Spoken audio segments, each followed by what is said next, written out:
I want to thank Steve and the Southwest Board for inviting me. My history with the Southwest District goes back a long time. I worked with the River District beginning in the early 1980s. At the time, we weren't that close, but beginning in the 90s, we realized we had a lot. The two districts had a lot to do together, and the cooperation has been really close ever since then. So I want to talk a little bit about. Let's see. I can see down there. The Colorado River Compact. It's 100 years and counting. And my thought in starting this panel was to really focus on what was going on 100 years ago. And I'll start and say 100 years ago today, the Colorado River Compact Commission was meeting in Colorado. It started its meeting at 9 o'clock in the morning in the iconic Brown Palace Hotel, and it lasted for a half hour.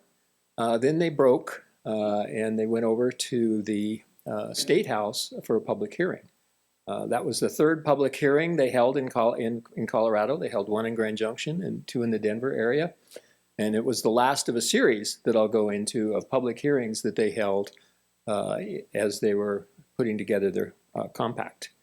So why did the basin want a compact? It was very simple. Rapid development on the lower river, especially in Colorado. Combination of that, there was a lot of interest in hydropower. Remember, hydropower began in the late 1800s, but by the early 1900s and by 1920, electrification of especially the cities was going on very rapidly. And hydro was seen as a big resource. Los Angeles, to the west of the Colorado River, was already a town of 600,000. There was 1 million in the area. They were looking for hydropower. There were numerous applications to build power dams in the Colorado, in what is now the Grand Canyon or the other canyons. So it was really serious. There was a threat of prior appropriation. Now, remember prior appropriation. Isn't that great? Isn't that wonderful? That's kind of the law that we all are reverent to here in Colorado. Well, that might be here within the state. It might be fine, but on an interstate basis, it was those big projects, especially the threat of power dams in the Grand Canyon, that would have commanded the whole river. And we knew that. So we love prior appropriation in state. We don't want it on an interstate basis. And that was very clear. That's why Carpenter wanted a compact, was to avoid the application of prior appropriation. And there were many, many legal disputes and political fights that were going on that really needed to be settled before Congress would act and appropriate money for the then Reclamation Service and build a lot of big projects. So before the negotiations, a couple of important things. In 1905 to 1907, we had flooding of what we call the Imperial Sink or Imperial Valley. The Imperial Valley is a vast expanse of the Colorado River Delta. Some maps don't show it a part of the basin. That's crazy. It is a part of the basin. It wouldn't exist if it were not for the Colorado River, because as that rift was opening up what is now the Sea of Cortez or the Gulf of Baja California, the Colorado River was filling in the northern part of that rift, and that became, originally it was called the Great Colorado Desert. It was renamed by the promoters as the Imperial Valley. Big parts of it are below sea level. They found a route from the Yuma area through Old Mexico back into that valley, and in 1905 to 1907, the entire river just happened to flow through that route and created the Salton Sea. Now, there was a sump there already, and in fact, some of the geologists suggest as many as 10 times in the 1800s, the Colorado River actually flowed into for parts of the runoff, flowed into the Imperial Valley. And it's been doing that for millions of years. So this flood was a common problem. They created what was called the All-American Canal Board, and they wanted two things. This canal board, which was a joint effort of the Secretary of the Interior, And the Imperial Irrigation District had two recommendations. One, we need storage upstream to help control floods, but also help regulate the river in dry years. And two, we need an all-American canal. What did they mean by all-American? On all-American ground. It didn't go into Mexico. So that recommendation was made in 1919. There was legislation introduced in 1919. And that legislation, Upper Basin folks understood that legislation would have a lot of political support in Washington. And they were right, it did. So in 1920, at a conference in Denver, Delph Carpenter suggested a compact. A compact is simply a contract among 7 states in the United States that's ratified by all 7 state legislatures and Congress. The compact, think contract. That's really all it is. And it's allowed by the Constitution.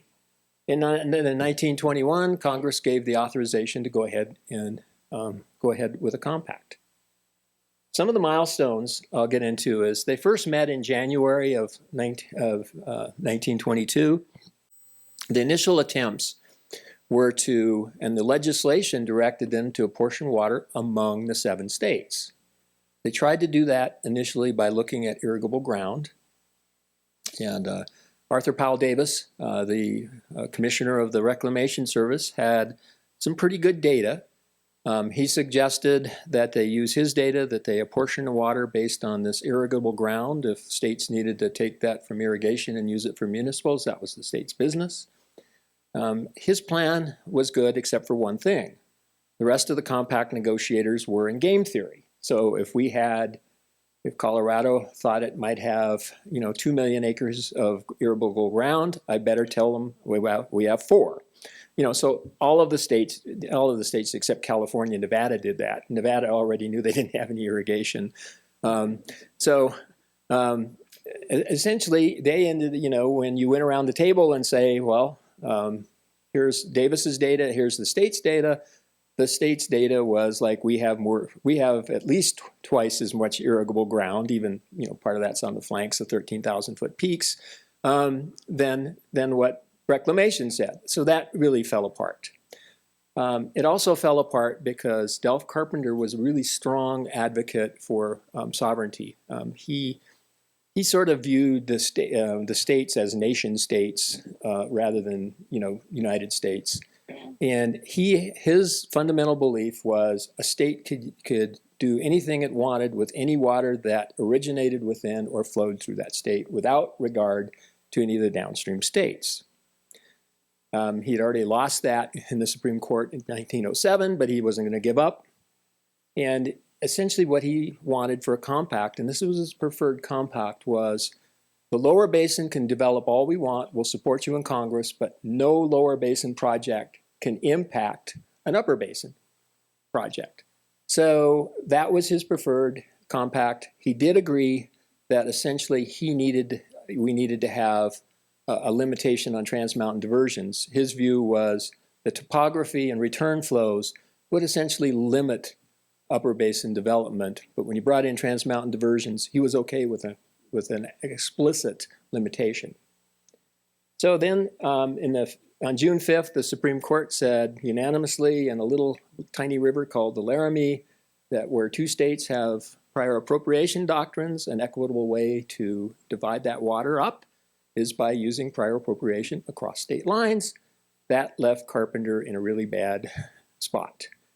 So with that, Carpenter essentially proposed, and he wasn't the first to propose it, he proposed a splitting the river at Yuma on a 50-50 basis, with the upper basin providing 60 million acre feet over 10 years, that both basins would equally divide future obligation to Mexico. He also opposed some things that were important. He opposed minimum annual flows, he opposed a permanent commission, and he opposed tying the compact to storage, and we got around that. And in 1924, he's the one that said, since Arizona isn't going to vote for this compact, we need a 6-state process. Hoover also made significant contributions. I want to mention one thing here, or 2 things that are really important. One is Hoover suggested a 3-way split, not a 2-way split. He suggested Ultimately, they ended up 8.5 million acre feet of appropriations, and it was the 3A and 3B are appropriation limits. They're not water supplies to each basin, plus a 4.5 million acre foot surplus.